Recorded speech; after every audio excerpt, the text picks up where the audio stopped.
Hello friends, how are you all? I hope you all are doing great.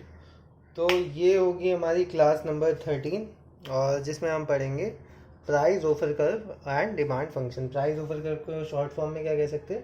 POC, या इसे ये कह लीजिए प्राइस कंजम्पशन कर्व या डिमांड कर्व। तो आइए हेडिंग डाल लेते हैं। ये क्लास नंबर 13 है आपकी। Economics honours semester 3 micro economics का कोर्स चल रहा है ये।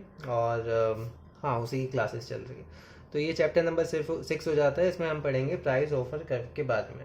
तो सबसे पहला कौन सा फंक्शन है? अब सारे फंक्शन का एक एक करके पढ़ेंगे, ठीक है। हमने पहले क्या पता, टाइप ऑफ यूटिलिटी फंक्शन, फिर उनके ऑप्टिमल चॉइसेस पढ़ी थी। ऑप्टिमल चॉइसेस के बाद फिर ये पढ़ा था कि उनके डिमांड फंक्शन कैसे आते हैं। डिमांड फंक्शन के बाद फिर अब प्राइस ऑफर कर, ठीक है। तो एक एक करके सारे उसका ही पढ़ रहे हैं, ठीक है। फिर हाँ, टैक्सेस का भी बीच में पढ़ा था आपने। तो ये सारा आपको अब तक समझ में आ रहा होगा और बढ़िया लग रही होगी चीज़ें, ठीक है। तो मैं लिख लेता हूँ। सबसे पहला कौन सा फंक्शन है आपका? Well behave preference function. तो इसमें ना अब आपके बहुत सारे केसेस बनने वाले हैं। प्राइस ऑफर जब हम सभी उसका निकालेंगे तो मैं ग्राफ से पहले निकाल के दिखाऊंगा, फिर आपको खुद पता लग जाएगा प्राइस ऑफर का होता क्या है। तो केस ले लेते हैं। सबसे पहला केस मैं इसका ही लेके चल रहा हूँ कि जो प्राइस ऑफ गुड वन है वो फॉल हो रहा है, ठीक है। आपको इलास्टिसिटी का टोटल एक्सपेंडिचर मेथड और कैसे कैसे बजट लाइन स्विvel होती है और E2 E1 कहाँ पे आएगा, तो ये सब पहले का याद होना चाहिए, तभी आपको बहुत अच्छे से समझ में आएगा। तो ये मैंने ग्राफ बना दिया। एंड ये आपका केस नंबर 1 है। केस नंबर 1 क्या है कि elasticity of demand less than 1 है। x1 ये हम नॉर्मल अज्यूम कर रहे हैं, x2 को भी हम नॉर्मल, ठीक है। दोनों को नॉर्मल है, ये हम अज्यूम कर रहे हैं। नॉर्मल पहले एक सिंगल बजट लाइन बना लेते हैं, ए बी, ठीक है। अब आपका क्या हुआ? प्राइस ऑफ गुड वन आपका डिक्रीज हुआ, तो इसका इनवर्स क्या होगा? ये पाइवट कर जाएगी यहाँ पे, ठीक है। ये मैंने ऐसे यहाँ बना ली ए बी डैश, ठीक है, क्योंकि price of good one decrease हुआ है। अब मैं लिख के अगर बताऊं कि P1 डिक्रीज हुआ है, इससे क्या हुआ? आपका बजट लाइन स्विvel हो गई, स्विvel कह लो, पाइवट कह लो, ठीक है। इसके कारणवश आपका total expenditure on good one है वो बढ़ेगा या कम होगा? अब ये आपको कैसे पता चलेगा? टोटल एक्सपेंडिचर मेथड से। अगर आपको याद हो, अगर ईडी लेस देन 1 होता था तो क्या होता था? एक्सपेंडिचर उस गुड का आपका कम हो जाता था, x1 का, ठीक है। तो आपका क्या होगा? एक्सपेंडिचर ऑन x1 डिक्रीज, ठीक है, क्योंकि आपकी ईडी लेस देन 1 है और मनी इनकम आपकी कांस्टेंट है। तो जो भी मतलब इस पे एक्सपेंडिचर इंक्रीज हुआ है तो आपका जो दूसरा गुड है उस पर एक्सपेंडिचर आपका बढ़ जाएगा, ठीक है। एक्सपेंडिचर ऑन x2 इंक्रीज और आपका जो है P2 भी कांस्टेंट है, तो इसका मतलब जो है आपका x2 की कंजम्पशन इंक्रीज हो जाएगी। तो पहले अगर मैं मान लूँ यहाँ पे आपका इक्विलिब्रियम आ रहा है IC1 E1, ठीक है, ये आ गया। तो अब कहाँ पे इक्विलिब्रियम आएगा? तो पहले तो इसे यही बना लो कि यहाँ 3 केसेस बन जाएंगे ना। तो नॉर्मल गुड है, नॉर्मल गुड पे प्राइस कम होगा तो वो तो बढ़ेगा ही बढ़ेगा। पर हमें ये देखना था कि जो x2 का है वो आपका बढ़ता है या क्या कहते हैं, यहाँ से कम हो जाता है, ठीक है। पर इस केस में इलास्टिसिटी ऑफ डिमांड जो है वो लेस देन 1 है, तो इस कारणवश x1 का एक्सपेंडिचर कम हुआ है, इस कारणवश आपका x2 जो है बढ़ गया। तो वो इन दोनों पॉइंट के बीच में आएगा, ये और ये। तो यहाँ पे आप अपना IC2 ड्रॉ कर लो। IC2 ये हो गया आपका E2 और ये आपका न्यू इक्विलिब्रियम हो गया, ठीक है। ये आपका x2 डैश हो गया, ये आपका x1, ये x1 डैश हो गया, ठीक है। अब यहाँ पे इन दोनों पॉइंट को, ये जो दो इक्विलिब्रियम आए हैं, ठीक है, अगर इन्हें मैं जोड़ के एक लाइन बना दूँ, या जितने भी इक्विलिब्रियम आए हैं प्राइस चेंजेस की वजह से, उन्हें जोड़ के अगर मैं लाइन बना दूँ उन इक्विलिब्रियम से पास होती हुई, इस लाइन को क्या कहते हैं? आपका पीओसी। इस लाइन को पीओसी कहते हैं, ठीक है। ये होता है आपका प्राइस ऑफर कर्व। और अगर यहीं पे इसके नीचे चाहे तो आप डिमांड कर्व भी निकाल सकते हैं। डिमांड कर्व कैसा आएगा? डाउनवर्ड स्लोपिंग डिमांड कर्व आएगा, क्योंकि प्राइस कम हुआ है, नॉर्मल गुड है, और नॉर्मल गुड का आपका डाउनवर्ड स्लोपिंग होता है। बस स्टीपनेस किससे पता लगेगी? इलास्टिसिटी ऑफ डिमांड से। तो आपका जो डिमांड कर्व आ जाएगा वो कुछ इस प्रकार से आ जाएगा। ये हो जाएगा आपका P1, ये हो जाएगा आपका P2, ये x1, ये आपका x2, ठीक है। तो ये ऐसे आप जोड़ सकते हैं। सॉरी, ये आगे जाएगा ना, ये वाला तो ये हो गया इसके साथ और ये इसके साथ, ठीक है। ये आपका डिमांड कर्व आ गया गुड वन के लिए। यहाँ पे x1 आएगा नॉर्मल, और यहाँ पे क्या आएगा? यहाँ पे प्राइस आएगा।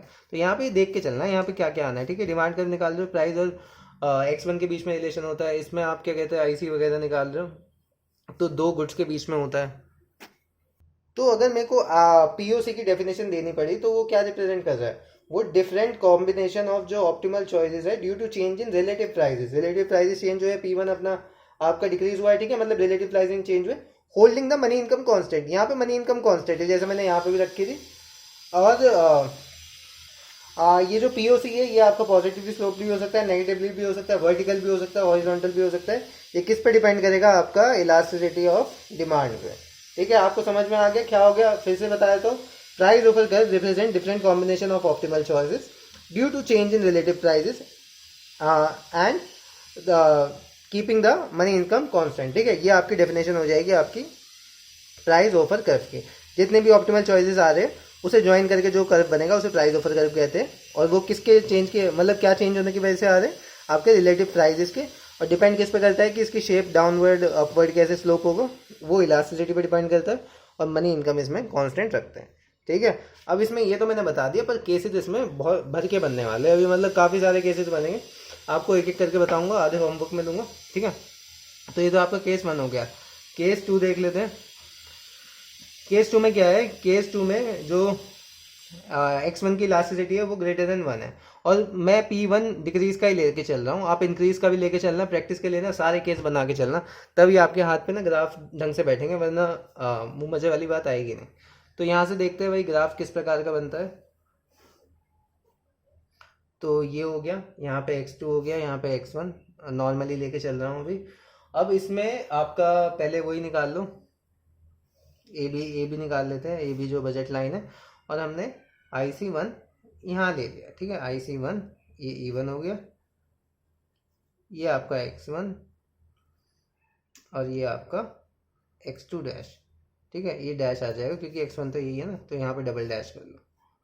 ठीक है, ऐसे हो जाएगा, तो x1 डैश x2 डैश ये आ गया। अब प्राइस कम हुआ है तो वैसे ही वो पाइवट हो जाएगी, तो वो जो नई बजट लाइन बनेगी वो ऐसे हो जाएगी। ठीक है, रोटेट हो जाएगी, ये हो गई ए बी डैश। अब यहाँ पे हमें देखना है कि क्या होगा, मतलब E2 कहाँ पे आएगा और हमारा प्राइस ऑफर कर्व किस प्रकार से बनेगा। तो E2 तीन पॉसिबिलिटी हो सकती है, मैंने बताया था, ऐसे हमेशा मान लो, या तो यहाँ आएगा, यहाँ आएगा, या यहाँ आएगा। अब यहाँ पे हमें देखना है कि किस प्रकार से आपका होता है। तो हुआ क्या है, ये सबसे पहले यही है, मतलब इस ग्राफ से, मतलब इस टेबल से ये छोटी सी बनाओगे ना, इससे सब समझ में आ जाता है। P1 आपका डिक्रीज हुआ, आराम आराम से चलेंगे, इसके कारणवश आपका जो एक्सपेंडिचर है x1 पे वो क्या होगा, इंक्रीज होगा, डिक्रीज होगा। अब यहाँ पे इलास्टिसिटी का खेल आ जाता है। इलास्टिसिटी, अब आपको टोटल एक्सपेंडिचर याद होना चाहिए कि अगर ग्रेटर देन 1 होती थी तो टोटल एक्सपेंडिचर और प्राइस में इनवर्स रिलेशनशिप होता था। ठीक है, तो प्राइस अगर कम हुआ है तो एक्सपेंडिचर उसमें बढ़ जाएगा। ठीक है, एक्सपेंडिचर आपका x1 का बढ़ गया, और m आपकी थी कांस्टेंट, जैसा कि मैंने पहले बताया था। तो इसके कारणवश क्या होगा, जो एक्सपेंडिचर ऑन x2 था वो आपका डिक्रीज हो जाएगा, और P2 आपकी कांस्टेंट है, इसका मतलब आपका x2 जो है वो डिक्रीज होने वाला है। ठीक है, अब ये केस कहाँ पे हो सकता है कि भाई x1 को तो आपको बढ़ाना है, x1 तो यहाँ से आगे कितने में बढ़ जाएगा, पर x2 को आपको कम करना है, तो वो तो भाई इस पॉइंट से नीचे नीचे ही आएगा, इस पॉइंट से नीचे x2 कम होगा। तो यहाँ पे आप कहीं पे भी इस पॉइंट से नीचे कहीं पे भी आप बना सकते हैं, ये x1 डबल डैश, ये x2 डबल डैश, ये हो गया आपका IC2 E2, और इन दोनों पॉइंट को आप ज्वाइन कर दोगे तो ये आ जाएगा आपका POC। ठीक है, ये हो गया दूसरा केस। और इसका जो डिमांड करता है वो स्टीप बना, स्टीप क्यों बना, क्योंकि इलास्टिसिटी लेस देन 1 थी। अब इसी का डिमांड कर बनेगा तो डाउनवर्ड स्लोपिंग है, पर ये थोड़ा फ्लैट बन जाएगा। ठीक है, इतना सा डिफरेंस है बस, बाकी सब सेम है। और रीज़न मैंने बता ही दिया, रीज़न क्या था आपका, इलास्टिसिटी पे डिपेंड, डिमांड कर किस पे डिपेंड करता है, इलास्टिसिटी पे, मतलब उसकी स्टीपनेस और flatness depends upon the elasticity of price. अब आइए भाई केस 3 भी देख लेते हैं एक बार। तो केस 3 ले लिया हमने। केस 3 क्या है आपका, EP(x1) is equal to 1, price elasticity equal to 1 है, और P1 आपका डिक्रीज हो रहा है। वो सभी केस में मैंने सेम लेके चल रहा हूँ। ठीक है, ये हो गया इनिशियल, ये बजट लाइन बन गई AB, फिर प्राइस डिक्रीज हुआ तो ये आपका स्विवेल हो गई AB डैश से। पहला मैंने मान लिया ये है IC1 E1 यहाँ पे आ रहा है, और ये आपके दो क्वांटिटी हो गई, ये x1 डैश, ये x2 डैश।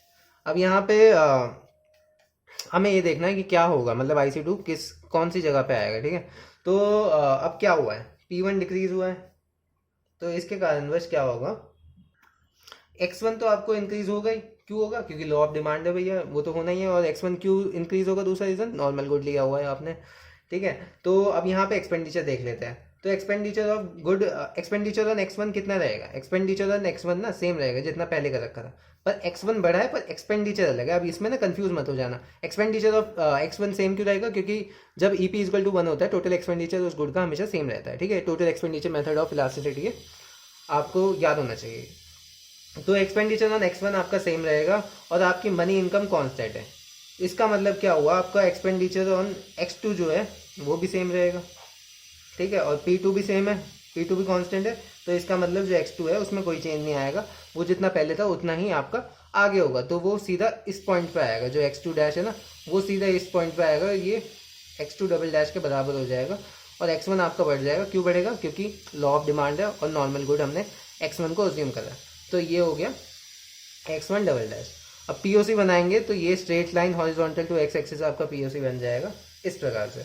अब यहीं पे अगर मैं आपको डिमांड कर्व बनाना चाहूँ इसका, तो डिमांड कर्व कैसे बनेगा x1 का।